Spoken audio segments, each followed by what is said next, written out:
আমি একদমই ঘরবাড়ি অগোছালো অপরিষ্কার রাখতে পারি না, তাই সময় বার করে নিয়ে হলেও ঘরবাড়ি পরিষ্কার পরিচ্ছন্ন করে গুছিয়ে নিই। তো চলো বন্ধুরা, আজকের ভিডিওটা দেখতে থাকো আর আশা করছি তোমাদের সকলেরই খুবই ভালো লাগবে আজকের ভিডিওটা। আর ভিডিওটা দেখার পর আমাকে অবশ্যই কমেন্ট করে জানিও তোমাদের আজকের ভিডিওটা কেমন লাগলো।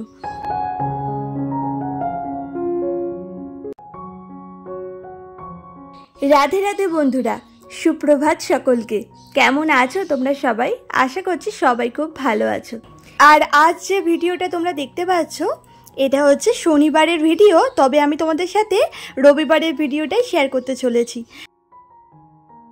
আর গতকালকে ঘুম থেকে ওঠার পর মামার আমি একটু চা বিস্কুট খেয়ে নিয়েছিলাম, আর তারপরে দেখো বিছানাটাকে ভালো করে গুছিয়ে নিচ্ছি। আর বেশ কয়েকদিন ধরে না চাদরটাকে চেঞ্জ করা হচ্ছিল না, টানা 1-2 সপ্তাহ ধরে তো বৃষ্টি হয়েই যাচ্ছে। তোমরা তো জানো আমাদের এখানে তো হচ্ছে, তোমাদের ওখানে জানি না হচ্ছে কি না। তবে সে কারণে জানো তো বিছানার চাদরটাকে কবে থেকে ভাবছি কি চেঞ্জ করব, তবে চেঞ্জ করা হচ্ছিল না। আর আমি তো প্রতি 1 সপ্তাহ অন্তর অন্তর চাদরটাকে চেঞ্জ করে দিই, আবার কখনো কখনো না 5-6 দিন অন্তরেও চেঞ্জ করে থাকি। তো যাই হোক, যেহেতু ওই যে বৃষ্টি হচ্ছিল তাই ওই চাদর তুলে যে রাখবো সেই রাখার জায়গাটুকু নেই জানো না। এমনিতেও সারা ঘরময় জামা কাপড়ে ভরে গেছে, কটা দিন ধরে তো জামা কাপড় কাচতেই পারছিলাম না, আর প্রচুর জামা কাপড় হয়ে গেছে। তোমরা আজকের ভিডিওতে দেখতেই পারবে আজকে কিন্তু আমি প্রচুর জামা কাপড় কেচেছি।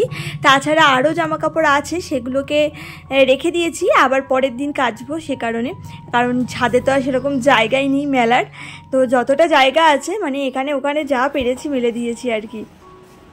আর আমাকে মন্দিরা মজুমদার থেকে দিদিভাই বলেছিলে যে তোমাদের কি একটাই চাদর? না গো দিদিভাই, আমাদের একটা চাদর না, 5-6টা চাদর আছে। আগে জানো তো আমার কাছে প্রচুর বিছানার চাদর ছিল, বিয়েতে জানো তো প্রচুর চাদর পেয়েছিলাম। তবে সেই চাদরগুলো তো এত বছর ধরে ব্যবহার করা হয়েছে, তারপরে তোমাদের দাদাভাইও কয়েকটা চাদর কিনেছিল, তো সেই পুরনো চাদরগুলো তো একদমই অবস্থা খারাপ হয়ে গেছে, মানে কালার যেমন ফেড হয়ে গেছে, কয়েকটা তো ছিঁড়েও গেছে, যেগুলো কোয়ালিটি ভালো ছিল না। আর তাছাড়া প্রত্যেকটারই কোয়ালিটি ভালো ছিল, শুধু 1-2 একটু খারাপ ছিল আর কি। তো যাই হোক, সেই চাদরগুলো তো ব্যবহার করে ওই যে বাসনালাকেও দিয়ে দেওয়া হয়ে গেছে। আর এই মুহূর্তে এখন ওই 5-6টা মতো চাদর রয়েছে, তো সেগুলোই অল্টারনেটিভ করে ব্যবহার করি। তবে জানো তো পাশ বালিশের ওষার 1 সেট করেই আছে, ওটা না আরও 1 সেট করে কিনতে হবে।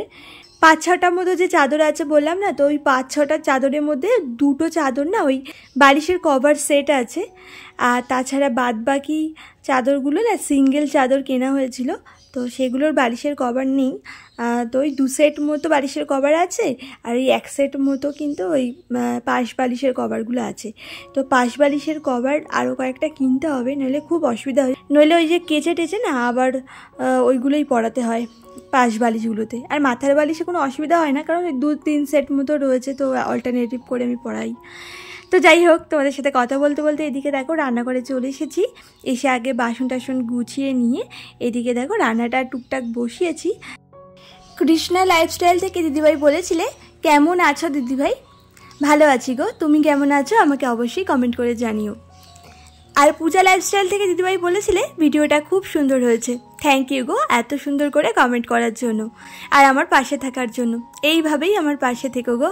মাই ডেলি লাইফ থেকে দিদিভাই বলেছিলে অনেক সুন্দর ভিডিও। থ্যাংক ইউ এত সুন্দর করে কমেন্ট করার জন্য। আর ডালিয়া ঘোষ থেকে দিদিভাই বলেছিলে আমি তোমার ফ্যামিলির নতুন সদস্য হয়ে গেলাম, তুমিও আশা করছি আমার ফ্যামিলির নতুন সদস্য হয়ে যাবে। সবার প্রথমেই তোমাকে জানাই অনেক ধন্যবাদ আমাকে যে কমেন্ট করেছো আর আমার পাশে থাকার জন্য। আর আমিও চেষ্টা করব অবশ্যই তোমাদের পাশে থাকার। এখন আবার ঘরে চলে এসেছি।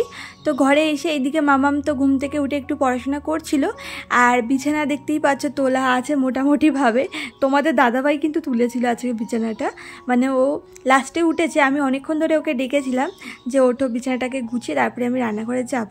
তো চা দিয়েছি, তাও উনি উঠছিলেন না, শুয়ে গড়াগড়ি খাচ্ছিলেন। তো যাই হোক, তারপরে উঠেছে, মেয়েকেও পাঠিয়ে দিয়েছিল ব্রাশ করতে, তারপরে বিছানাটা কোনোভাবে তুলেছে। তো ছেলে মানুষ বুঝতেই পারছো ভালো করে তো পারে না, তো সেজন্যই দেখো এখন আবার আমি ভালো করে না পেতে দিচ্ছি। আর এরকম বিছানাটা যতক্ষণ না সুন্দর করে বেশ গুজে টুজে পরিপাটি করে গুছাতে পারছি ততক্ষণ মনে না শান্তি লাগে না, জানো না। ঘরবাড়ি অগোছালো অপরিষ্কার অবস্থা যদি পড়ে থাকে মনে একদমই শান্তি পাই না। আর সে কারণে সময় বার করে হলেও না ঘর বাড়িটাকে একটু পরিষ্কার পরিচ্ছন্ন করে নিই। তো আজকে তো দেখতেই পাচ্ছ সকাল থেকে এই যে রান্না বান্না, তারপরে ঘরের যে কাজকর্মগুলো থাকে, এই যে ডাস্টিং, ঘর মোছা, এই সমস্ত তো সেরেছিলাম। আর তারপরে না সোজা দেখো ছাদে চলে এসেছিলাম, কারণ ওই যে তোমাদেরকে বললাম না আজকে প্রচুর জামা কাপড় কাচবো। তো দেখো 2 বালতি জামা কাপড় কিন্তু আমি অলরেডি ভিজিয়ে দিয়ে গেছিলাম কাচার জন্য। তো এই দেখো 1 বালতি নিয়ে এখন বসেছি, আর 1 বালতি ভেজানো আছে, ওগুলোও কাচবো। তো এক এক করে দেখো কাচ্ছি আর মেলছি, এই করে বেড়াচ্ছি। কি করব বলো তো। আর আজকে ওয়েদারটা দেখো, খুব একটা যে আকাশ পরিষ্কার হয়েছে, খুব রোদ্দুর হয়েছে তাও কিন্তু না, মোটামুটি একটা রোদ্দুর এসেছে, তবে মেঘ কিন্তু আকাশে করেই আছে। আর কি করা যাবে, তাও একদিকে বাঁচোয়া কি বলতো, যে বৃষ্টিটা হচ্ছে না। বৃষ্টিটা হলে তো জামা কাপড় মেলতেই পারতাম না। আর এই এখন দেখো মেলে দেবো, জলগুলো ঝরে গেলে তাও ঘরের মধ্যে না আমি মেলে দিই। অনেক সময় সুতির জিনিসগুলো না হাওয়ায় হাওয়ায় শুকিয়ে যায়, তবে এই যে তোমাদের দাদাভাইয়ের যে গেঞ্জি জিনিসগুলো আছে, মানে গেঞ্জি জামা কাপড়গুলো না শুকাতে চায় না, তো ওইগুলো আবার পরের দিন সকালবেলায় আমি মেলে দিই। ঘরে তো এমনি যেখানে যেখানে জায়গা পাই দিয়েই দিই, আর নইলে চেয়ারের মধ্যে রেখে দিয়ে পরের দিন সকালবেলায় আবার ছাদে রোদ্দুর দিলে দিয়ে দিই। আর বৃষ্টি হলে তো কোনো কথাই নেই, সেই ঘরেই জমা করতে হয়। কত কায়দা করে যে আমাকে জামা কাপড়গুলো শুকাতে হয় যে তোমাদেরকে কি বলবো। তো যাই হোক, এদিকে দেখো মোটামুটি অনেক জামা কাপড় এই যে কেচেছি, সব দেখো মেলে দিচ্ছি। আর এই 2টো দড়ি পুরো ভরে গেছে একদম। আর নতুন বন্ধুদের উদ্দেশ্যে আমি কিছু ইম্পর্টেন্ট কথা বলতে চাই, হয়তো তোমাদের কাজে লাগবে, এটা আমার মনে হচ্ছে, জানি না তোমাদের ব্যাপার। তোমরা অনেক বন্ধুরাই আছো যারা আমার ভিডিওগুলো দেখছো আর ভালো ভালো কমেন্টও করছো, সাথে আবার বলছো আমার চ্যানেলে তোমাকে আমন্ত্রণ রইল, আমি তোমার পাশে আছি, তুমিও আমার পাশে থেকো, এরকম ধরনের কমেন্ট কিন্তু অনেকেই করো তোমরা। তবে তোমরা তো অনেকেই জানো না, ইউটিউব কিন্তু এই ধরনের কমেন্টগুলো স্প্যাম হিসেবে ধরে, আর এতে কিন্তু তোমার চ্যানেলের রিচ একদমই দেয় না। দেখবে প্রথম তোমার যেটুকু রিচ আসতো চ্যানেলে, ধীরে ধীরে দেখবে সেই রিচটা আর আসবে না, আরও কমে যাবে, তোমার চ্যানেলটা দিন দিন না ডাউনের দিকে চলে যাবে। তোমরা সবসময় চেষ্টা করবে যে ভালো ভালো কন্টেন্ট তৈরি করতে, যাতে মানুষের ভালো লাগে, এমনিতেই দেখবে তোমাকে সাবস্ক্রাইবও করে দেবে, তোমার পাশে এমনিতেও থেকে যাবে।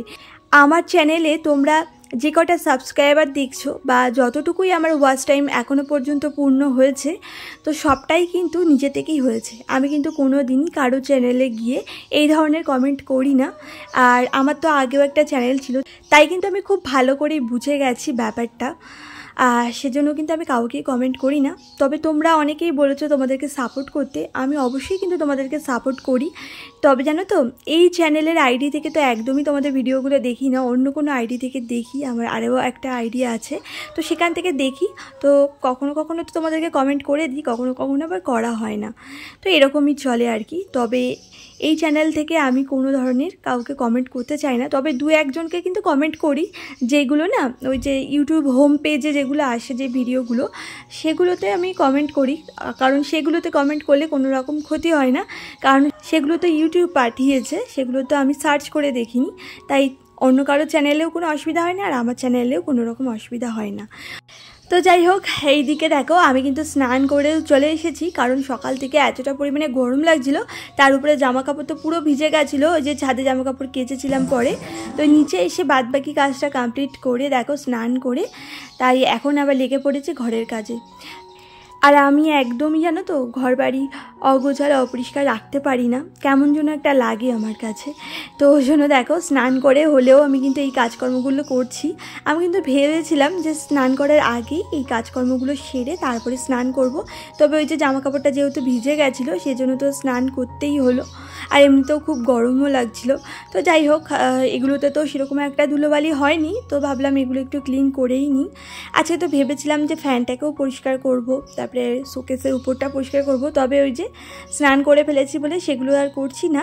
তো বাদবাকি যা যা ফার্নিচারগুলো আছে, তো ভাবছি একটু একটু করে মুছে পরিষ্কার করে নিই, আর একটু জিনিসপত্রগুলোও না গুছিয়ে নিচ্ছি, কারণ বাড়িতে একটা বাচ্চা থাকলে জানোই তো, ঘর বাড়িকে যতই গুছিয়ে রাখো না কেন, সেই কিন্তু দিনের শেষে গিয়ে ওলট পালট অগোছালো হয়েই যায়। তো আর কি করা যাবে, বাচ্চা থাকলে তো এটা হয়, এটা তো একটা স্বাভাবিক ব্যাপার। তো যাই হোক, এখন দেখো এই যে সমস্ত কিছু কিন্তু পরিষ্কার পরিচ্ছন্ন করে নিচ্ছি, আর নিজের কাছেও কিন্তু খুব ভালো লাগে, জানো তো, আমার তো ভীষণই ভালো লাগে।